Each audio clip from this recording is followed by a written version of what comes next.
एक बेटी ऐसी भी। क्या हुआ जी, इतने घबराए हुए क्यों हो? रश्मि की माँ ने पूछा। दरवाजा बंद करो, पहले फिर बताता हूँ, कहते हुए अशोक जी ने दरवाजा बंद कर लिया। अरे, बाहर मेहमान हैं, बेटी को हल्दी लग रही है। मेहमान क्या कहेंगे, कुछ तो बोलिए। भगवान के लिए मेरा दिल बैठा जा रहा है, कैसे बोलूं समझ नहीं आ रहा। पर हुआ क्या? हे भगवान, आपकी घबराहट देख के मुझे भी बहुत बेचैनी हो रही है। रमा की माँ, लड़के वालों का फोन आया था, घर बुलाया है।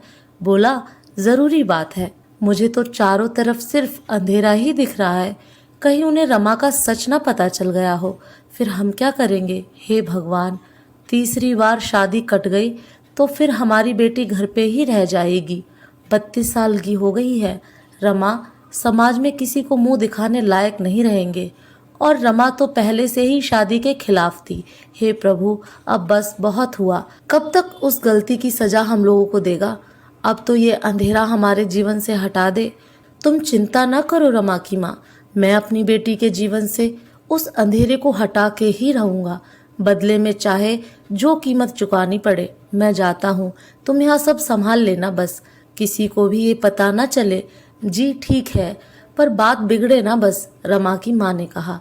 अशोक जी जैसे ही लड़के वालों के घर पहुंचे, उनके अंदाज बदले हुए थे। मानव के पिता ने कहा, अशोक जी बाहर आइए, बात करते हैं। जी जरूर आइए, कहिए क्या कहना था। जी हमें रमा का सच पता चल गया है, और इसी की वजह से उसकी पहले भी 2 शादियां कट गई थी। क्यों, सही कहा ना मैंने? सर झुकाए हुए अशोक जी ने स्वीकृति में सर झुका लिया, हाथ जोड़ के खड़े हो गए। सिर्फ इतना बोल पाए, रमा निर्दोष है, और रो पड़े और बोले, अब हमारी इज्जत आपके हाथ में है सिंह साहब। रमा को हल्दी लग चुकी है, कल बारात आने का मेहमान और मानव का रमा इंतजार कर रही है।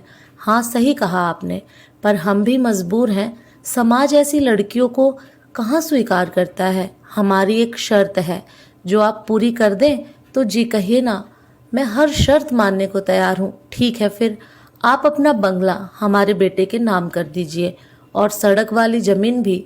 वैसे भी आपका बेटा तो कौन सा इस छोटे शहर में रहने वाला है, आगे चल के वो किसी और को बेच दे, इससे अच्छा कि आप हमारे नाम ही कर दीजिए। पर अच्छा ठीक है, लेकिन बारात आने पर ही मैं ये पेपर साइन करूंगा। ठीक है, पर ये बात हमारे और आपके बीच ही रहनी चाहिए। अशोक जी घर आने लगे तो पलट के सिर्फ इतना कहा कि मानव को ये बात कभी भी ना पता चलने पाए। अशोक जी आप निश्चित रहिए अब। इधर रमा की माँ अशोक जी का बेसब्री से इंतजार कर रही थी, पल के घर की चौखट पे टिक गई थी। अशोक जी को आता देख जैसे ही उनके पास जाने का सोचा, तो उन्होंने आंखों से सब ठीक होने का इशारा किया। रमा की माँ के कदम वहीं रुक गए, पर अनहोनी की आशंका उन्हें हो चुकी थी। रमा ने अपने माँ पापा के चेहरे की बेचैनी को भांपते हुए माँ से पूछा, क्या हुआ माँ? कुछ तो नहीं? कुछ भी नहीं। ऐसे क्यों पूछ रही है? बेटा कोई बात नहीं, बस तू कल चली जाएगी ना, बस यही सोच रही थी कि तब कैसे रहूंगी। अगले दिन शाम को बारात आनी थी। अशोक जी ने सारी बात अपनी पत्नी और बेटे को बुला के बताई कि अब ये घर रमा के ससुराल वालों के नाम हो जाएगा। तो रमा की माँ ने कहा, लेकिन हम कहाँ जाएंगे जी, और मुन्ना भी अभी पढ़ ही रहा है। कोई बात नहीं माँ, दीदी की खुशी से बढ़ के ये घर नहीं है हमारे लिए, और 1 साल बाद तो मेरा MBA पूरा हो जाएगा, तब हम नया घर ले लेंगे, तब तक कहीं किराए का घर देख लेंगे। इतना सुनते ही रमा की माँ रोने लगी। किस बात की सजा मिल रही है हमें? काश वो अंधेरा आता ही ना हमारे जीवन में। दरवाजे के बाहर रमा खड़ी सारी बातें सुन चुकी थी, अब सच्चाई उसके सामने थी। बारात दरवाजे पर थी, तभी मानव के पिता ने अशोक जी को बुलाया। अशोक जी जैसे ही उनके पास गए, उन्होंने तुरंत पूछा, काम हो गया तो आगे की बात करें। तभी पीछे से रमा की आवाज आई, हाँ हो गया अंकल जी, पुलिस खड़ी है आपके स्वागत में। मानव के पिता का गुस्सा 7वें आसमान पे था। उन्होंने बोला, लड़की तुम्हारी इतनी हिम्मत कि हमारी बेइज्जती करो, चरित्रहीन कहीं की। इसलिए 2 बार तेरी शादी कटी, तुझसे कौन शादी करेगा जो पहले ही अपनी इज्जत गवा चुकी हो? वो तो तेरे बाप पे तरस खा के हम तैयार हो गए थे शादी के लिए। अगर तेरा सच यहाँ लोगों को पता हो जाए तो कोई तुझसे शादी नहीं करेगा, जीवन भर कुंवारी ही रह जाएगी, समझी? फिर तो बहुत अच्छी बात है। अगर कोई 12 साल की उम्र में मेरे साथ हुए जबरदस्ती को मेरे चरित्र से जोड़ के देखता है, अगर किसी महिला का बलात्कार होने से वो चरित्रहीन और अशुद्ध हो जाती है, तो नहीं करनी मुझे शादी ऐसे इंसान से जिसकी सोच इतनी घटिया हो। और ये सच्चाई मैंने खुद बताई थी मानव को, ताकि वो किसी अंधकार में ना रहे।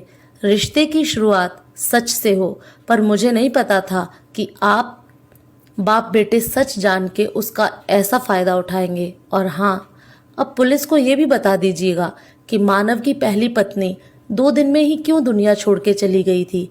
अशोक जी रमा की तरफ देखने लगे तो रमा ने कहा, पापा मैंने ही मानव को अपना सच बताया था और इन लोगों ने मानव की पहली शादी की बात हमसे छिपाई थी। पापा ये घर आपका था और आपका ही रहेगा। मां रो नहीं, तब मैं छोटी थी, मुझे चारों तरफ अंधेरा और हर कोई गलत ही दिख रहा था। जिसने जैसे बोला मैंने वही किया और गलत के लिए आवाज नहीं उठा पाई। पर अब नहीं, अब मैं गलत बर्दाश्त नहीं करूंगी। क्यों? सिर्फ और सिर्फ औरत के ही चरित्र की परीक्षा होती है। वो मेरे जीवन का अंधेरा था जो अब छट चुका है। अब मैं अपने डर पे जीत चुकी हूँ। माँ, क्या बिना शादी के एक औरत समाज में सम्मान नहीं पा सकती? क्या औरत सिर्फ शादी करके ही पूरी हो सकती है? नहीं ना, मैं इस विवाह से इनकार करती हूँ। दोस्तों, आपको ये कहानी कैसी लगी? कमेंट करके ज़रूर बताएं। फिर मिलूंगी एक नई कहानी के साथ।